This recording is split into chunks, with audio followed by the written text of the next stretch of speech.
On top of that, I'm also a member of this support group for speakers that haven't been able to give a talk in person in the last 2 years. It's great to speak finally, not in front of a Zoom screen, but in front of a crowd. And we hope we will entertain you or make you interested in our latest research. This is a joint work with Lorenzo. Lorenzo Invidia holds a master degree in cybersecurity from my institution, Sapienza University of Rome.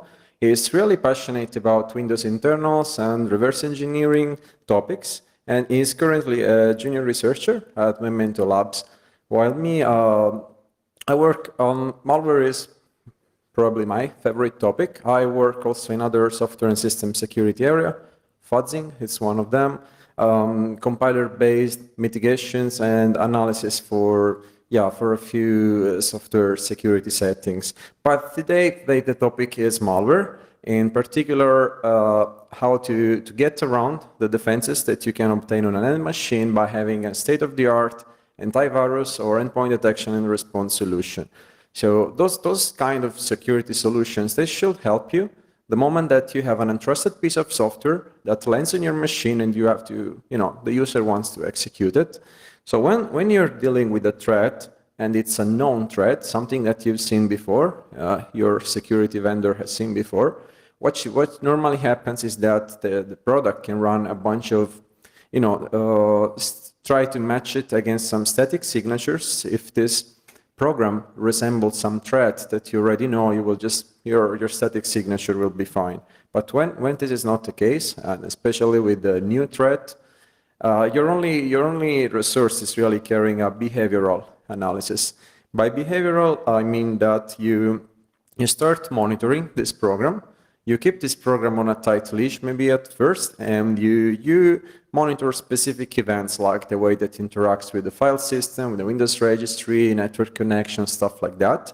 And you try to see if any of those actions, when you analyze the sequence of events that take place, they match some known patterns that is typically malicious. So we can consider this some sort of dynamic signature. The moment that a dynamic signature is met, you raise an alert. Well, let's talk a little bit more about behavioral. So what you do, I was saying before that initially you keep it on a tight leash. By that I mean that in the early stages you can actually interpose on the execution on pretty much any API. You can check the results and see what's going to happen next. You can deny some operations, but this is very, very expensive to do. So at some point you have to let this program go. You still keep an eye on it, so you will be still monitoring selected kinds of events, like I was saying before, the file system, the network, and you do so by using user space hooks.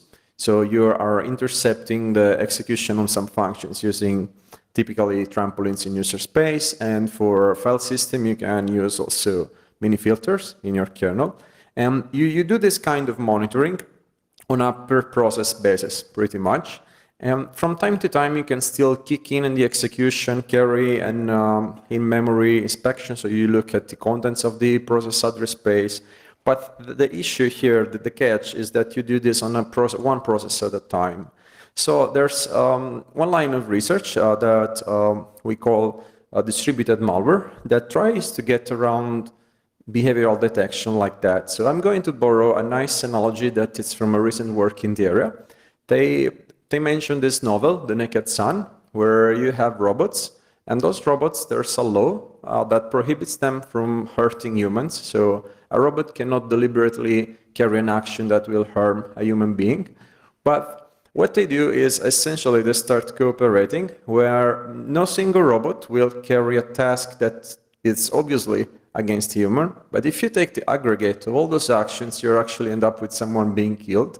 And that's the story with distributed malware. So you take multiple cooperating entities, every one will carry tasks that they will not spook your AV or EDR.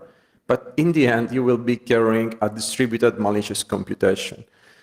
So it seems that the problem is solved. From a design perspective, it is, but in practice, you end up with the current solutions that are kind of an easy prey of state-of-the-art AV and EDR products. So there's one line of research that say, okay, we should just create a number of processes in the machine. Those processes, they should be benign looking, and they should carry the payload. Problem is that recent work still uses something like 20 processes, creates 20 processes that try to behave nicely, but it's still a big number that you have to introduce in a system. Plus, the moment that you try to attempt correlation between these processes, it's a bit difficult. You cannot say, okay, I'm going to spoof my parent process. That won't get you far.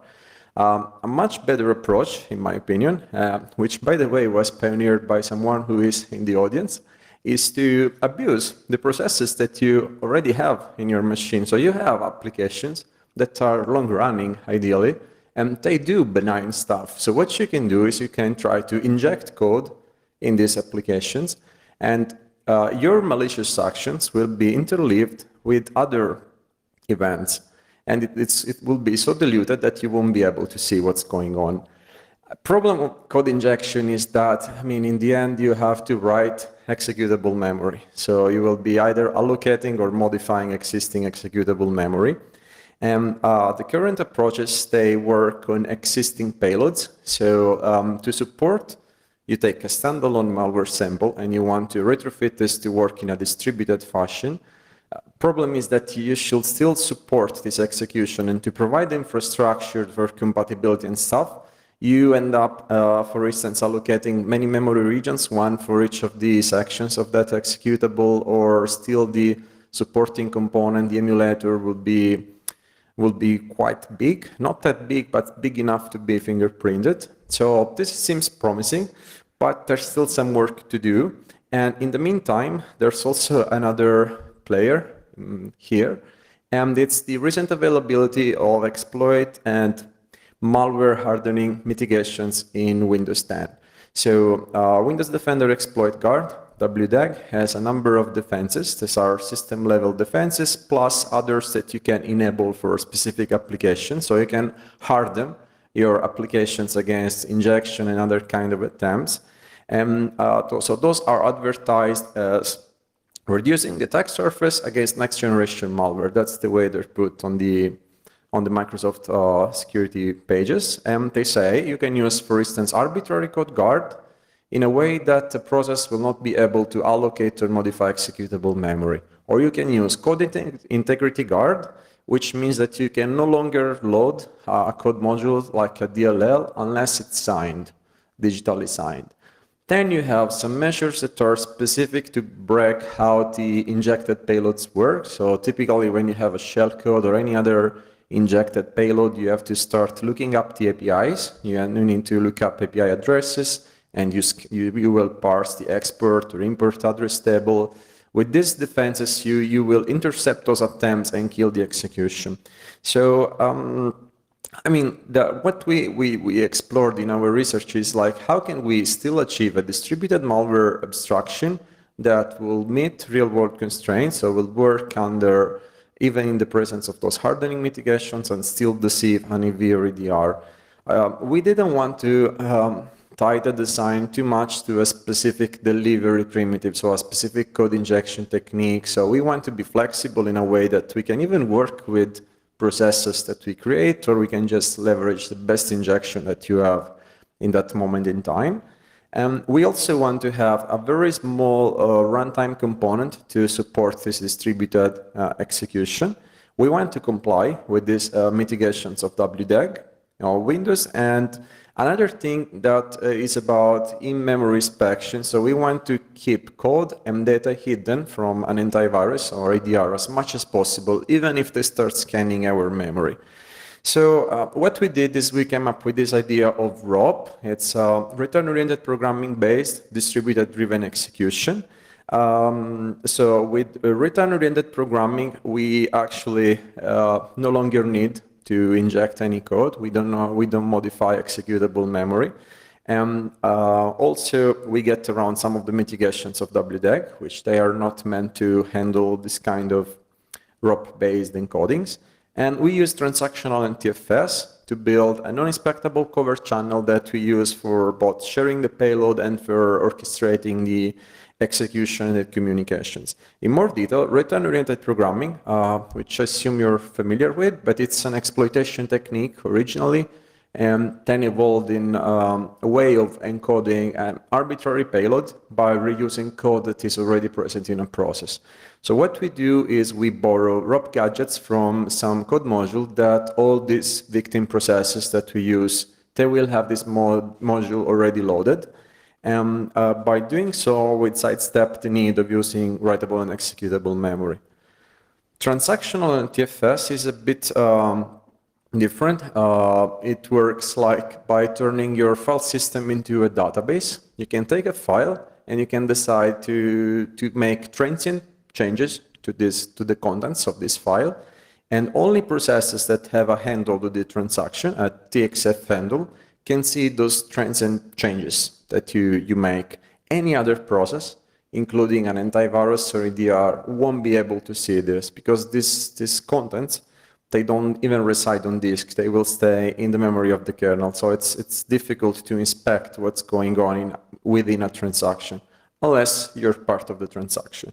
So we put this together, and we came up with this design where we have a loader component that will select a number of victim processes to abuse, and will inject a small runtime component, the bootstrap component, who is responsible for a bunch of things, but most importantly, supporting the execution of this payload, malicious payload, in a distributed fashion. The payload becomes a sequence of chunks. Each chunk is a ROP chain, and the chunk can be executed in its entirety by a victim process. The chunks are placed in a transacted file, the ROP TXF, along with a bunch of other fields. And now I will hand over the mic to Lorenzo, who will be covering all the nice implementation details behind this and the ROP TXF.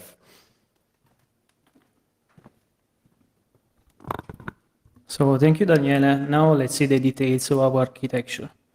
So we will start from the loader component, and the component is in charge of selecting the victim processes.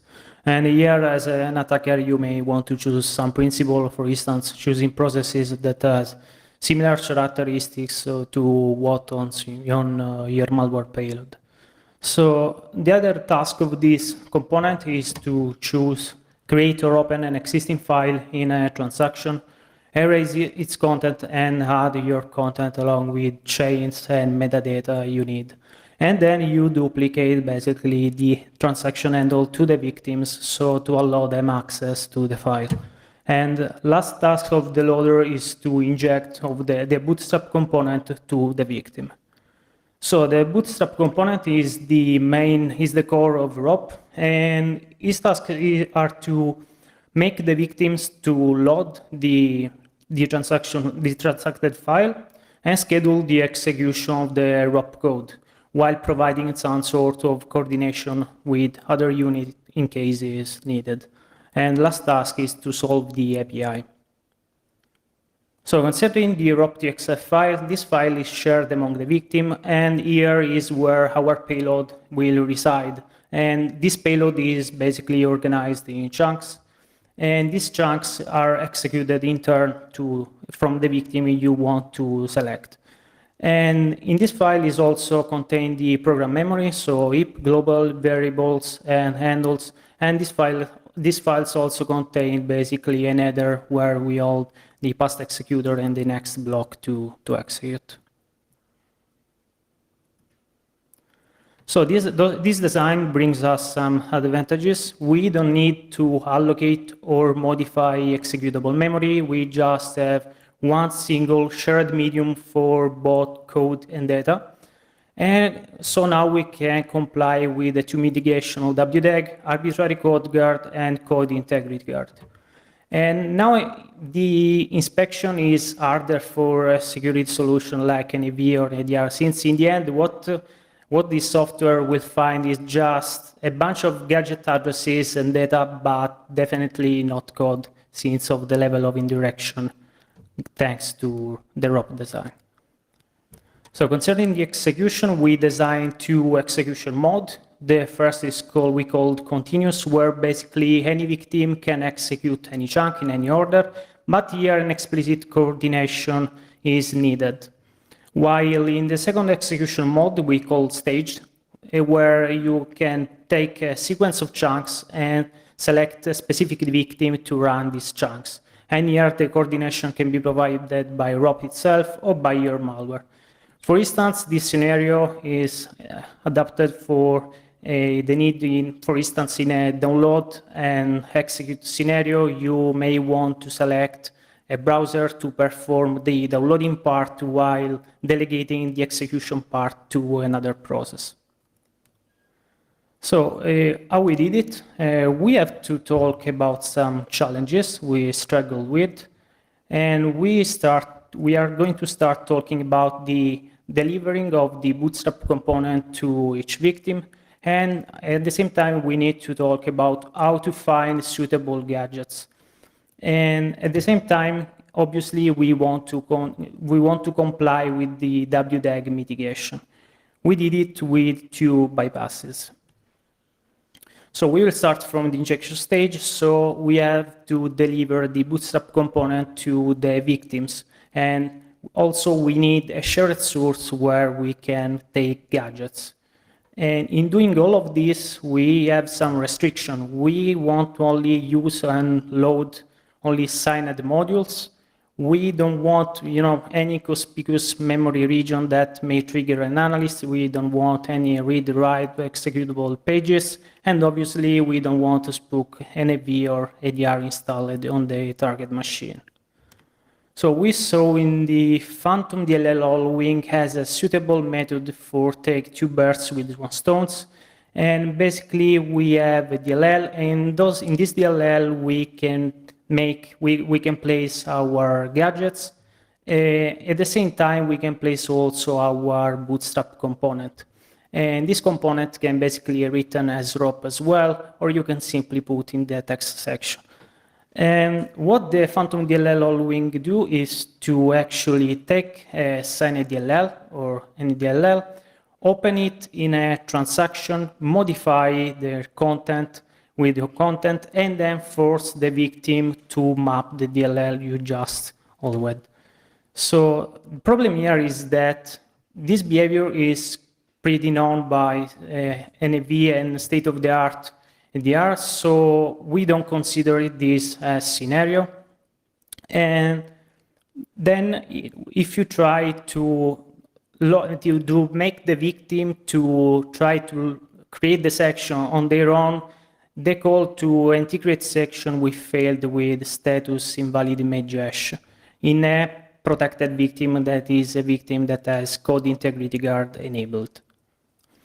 So how to do then? Well, our bypass will look like this. We still open a signed module in a transaction, and we modify the content with our content. So we create section from the loader, and then we duplicate the handle, the transaction handle along with the needed handles to the victims, and we basically inject a ROP chain on the victim step.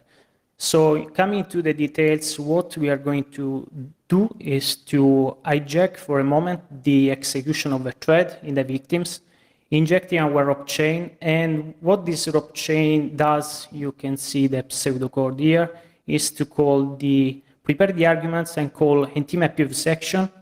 So upon the return, we basically parse the return parameter, and then we have the section base for which we add the entry point of the payload. And the trick here is that when the bootstrap component starts executing, it just creates an internal thread and returns immediately, so that the ROP chain will take over again and call the ntcontinue to restore the execution we just hijacked. So doing this brings us some benefits. we can actually make the victim to spawn the payload with an internal thread, and there is no need of creating a remote thread. And with this technique, we can just have a shared medium that holds our gadgets alongside with the bootstrap component, so that if you don't want to look up the gadget, you can add your custom gadgets in here. We have that. So this bypass is just an implementation shortcut, but ROP can actually work with other injection techniques. So we just addressed the first two challenges. Now, obviously, we want to comply also with the WDEG mitigation. And our chunks are ROP-based, so we have to comply, otherwise evade those mitigation. And these mitigation basically are the stack pivot, which basically validate if a monitored Nuke API call is happening from the native stack of the application, while color check and SIMexec basically works in the same manner. They basically validate the calling site and the return site. So for the stack pivot, we simply make the call from the native stack. We basically load the argument from the call, and upon the return, we jump back to our ROP chain. So concerning instead the color check and SIMexec, there are some options, some documented options. You can use some techniques like the rite of passage, that is techniques presented at DEF CON some years ago, or you can use some custom long gadgets that breaks the analysis. Or last option is to actually call the OCAD API from the text section of the Holloway DLL. We noticed that at least in Windows 10, the WDEG totally ignores the anti-mapube section that we use in our first bypass. So, I mean, writing ROP code may be funny, but we desired some automation, otherwise this doesn't scale. So there are some tools that are meant for exploit, but they don't suit well the ROP programming. So what we did is to actually use a standard Microsoft Visual C compiler, turning out some optimization and canary checks, and basically we obtain an output that is similar to a shellcode as a simplified design. Then we don't want to ruin the stack since we have the chain. So we are going to promote all stack variables to global variables, and these global variables will become part of a single bit data structure that you can access. So when you need some variables, you can calculate the displacement from the start address of this structure. So we obtained a simplified output for which we can look up some basic blocks, and these blocks will become our chunks built with suitable gadget that you want to look up or borrow from the ones we can put in our DLL. The future work is to use a recently available tool that is Raindrop for fully automatic ROP binary rewriting. There are some fixes to do, like supporting portable executable, since it's for Linux, but it's very promising. So last challenge is actually the lookup of APIs in an hardened victim, for which we came up with a bypass.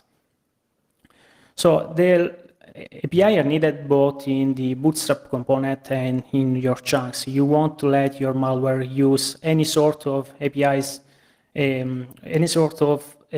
So what you do then is you can actually use the get proc address, but this may be hooked by security solutions, so we don't consider it as an option.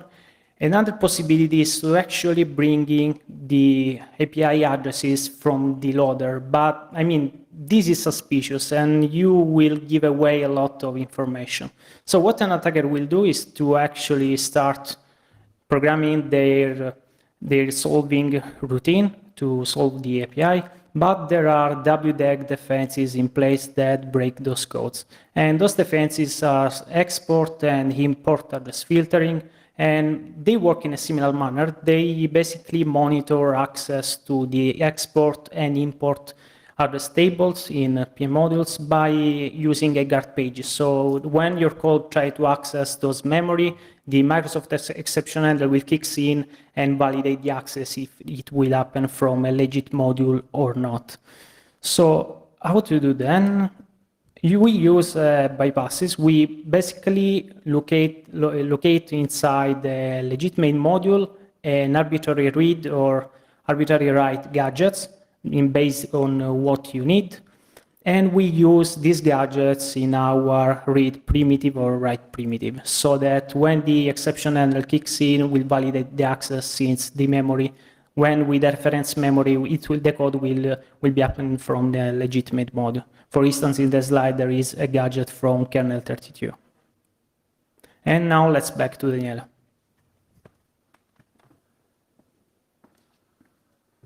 So now we have to convince you that this also actually evades AV and EDRs. And so we tested 10 security solutions, state of the art. We tested 6 antiviruses and 4 EDRs. We consider Windows 10 at the time was January 2021 build with all the system level, but this still works. It hasn't been fixed. So we consider all the defaults, mitigations that you have system levels, or your ASLR, all the fashions, data execution prevention. Then we enabled for the victim applications all the opt-in WDEG hardening measures for arbitrary code guard, code integrity guard, and the export-to-import address filtering and the ROP ones. We test payloads that if you run them like as a standalone sample, they will trigger all of these solutions. So we try to see if writing them in ROP gives you free evasion. And we also run a comparison with a state-of-the-art solution that uses injection technique, traditional injection techniques for achieving a distributed execution. More details, the WDEG mitigations, we tested them in audit mode. We wanted to figure out when there were incompatibilities or there were spurious traces which were not caused by us. So there were a couple of incompatibilities that we found out and we reported. As victims, we choose off-the-shelf productivity programs, so like your browser, your Dropbox, Telegram client, these kinds of like real-world applications. And we test with only 2 processes because it's the most challenging setting where you have only 2 victims to spread your actions. And we test 2 scenarios, so we have 1 proof of concept for each scenario. The first is for the continuous execution mode, where any victim can execute any chunk. And with this POC, we test persistence scenario, so like where the malware sample tries to achieve persistence.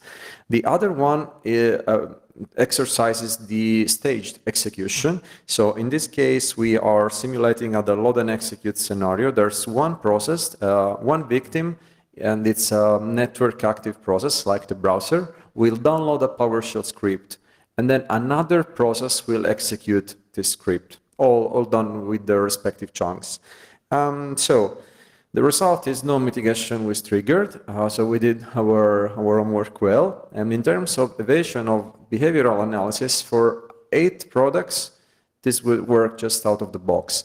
For 2 products, we saw that our loader couldn't complete its work. The reason is that those solutions in the early stages of the execution, they will just make some APIs fail. So like open process, you want to open a process, you have the rights to do so, but you got denied. Same thing if you want to duplicate a handle, you get a broken handle in return. This is a well-studied problem. It's not a detection, but it's we can call it an emulation artifact of what happens in AVs. There's a very nice paper which appeared in Woot, I think, 4 years ago. It's called AV leak, which documents this behavior. And this behavior can be circumvented. So this is not a real detection. On the other hand, when we tested the state-of-the-art solution, that was detected by 7 of the 10 security products. So we believe the results are interesting and promising. So you might say, okay, so what should I do to stop your solution? Should I start, I don't know, blocking you from using transactions, or should I add some heuristic to detect return-oriented programming? So our feeling is that this is not the solution. You should be looking for a comprehensive approach that will see distributed malware as a whole. The reason is that this architecture is extensible. You can just remove one piece and use a different one. You can use a different code reuse primitive, a different covert medium, or if you say, okay, you're creating an internal thread, fine, you can use a different technique. You can schedule an internal APC call, which is not suspicious, unlike the remote APCs. You can hijack your own import address table. You can try many things. Also, this kind of approach can be useful for implementing a truly fileless malware abstraction. So what can you do then to defend yourselves? Thing is, to make behavioral work, you need to correlate those processes and see those processes as a whole. To do that, if you look at the execution units and you say, okay, these two might be related, in the end, you end up hitting the scalability wall. Because it's not obvious to see when you have to draw a line between these processes. They're correlated. So also to do so, you have to keep track of every single injection that keeps appearing in that month. You won't get really far. So what we suggest instead is don't look at the execution flows, like the control flow. Look at the data flow. Because every distributed abstraction will need to share objects, will need to duplicate handles. So if you follow the data trail, then maybe you might be able to infer some better correlation strategies. Another thing that we recommend will be to equip VNDDRs with techniques for understanding ROP code. There are now almost fully fledged ROP rewriters, and you can even write your standalone ROP malware. And you need something to analyze this code. Thankfully, there are a couple of research prototypes out there, so we believe this is something that will be nice to have in a security solution. All right, I hope that you enjoyed our research. We are very glad and thank the organizer for having this opportunity to present our latest findings. And thanks for your time. We'll be happy to take questions.